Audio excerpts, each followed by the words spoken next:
నిర్ణయాలతోనే తెలంగాణలో సాగునీటి సమస్యలు వచ్చాయని కాంగ్రెస్ ఎమ్మెల్సీ జీవన్ రెడ్డి అన్నారు. కాళేశ్వరంపై దృష్టి పెట్టి తమ్ముడుహట్టిని వదిలేశారని విమర్శించారు. మేడిగడ్డ నుంచి ఎల్లంపల్లి వరకు నీటి తరలింపు కోసం కేసీఆర్ సొంత ఎజెండాతో 4,000 కోట్ల రూపాయలు ఖర్చు చేశారని అన్నారు. అదే డబ్బును తుమ్మడిహట్టి ప్రాజెక్టు కాలువలకు ఉపయోగిస్తే ఈ రోజు ఇలాంటి పరిస్థితి వచ్చేది కాదని వ్యాఖ్యానించారు. మేడిగడ్డకెళ్లి ఎల్లంపల్లి వరకు నీటి తరలించడానికి 4,000 కోట్లు ఖర్చు పెట్టిండ్రే. మీరు ఈ అదనపు టీఎంసీ నీరు తరలించడానికి మేడిగడ్డ నుండి ఎల్లంపల్లి వరకు 4,000 కోట్లు ఖర్చు పెట్టిండ్రో, ఈ 4,000 కోట్లు ఖర్చు పెడితే తుమ్మడియేటి వద్ద ఏదైతుందో మన 148 మీటర్ లెవెల్తో బ్యారేజ్ నిర్మాణం అవుతుండే, కాలువలు రీడిజైనింగ్ అయిపోతుండే.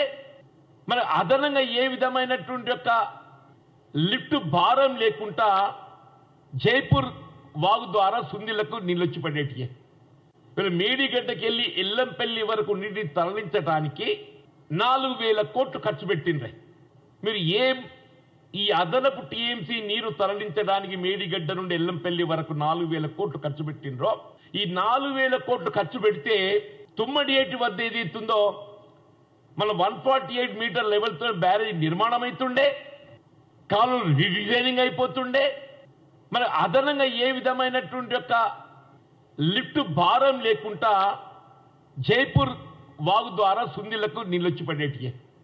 వీళ్ళు మేడిగడ్డకెళ్ళి ఎల్లంపల్లి వరకు నీటిని తరలించడానికి 4,000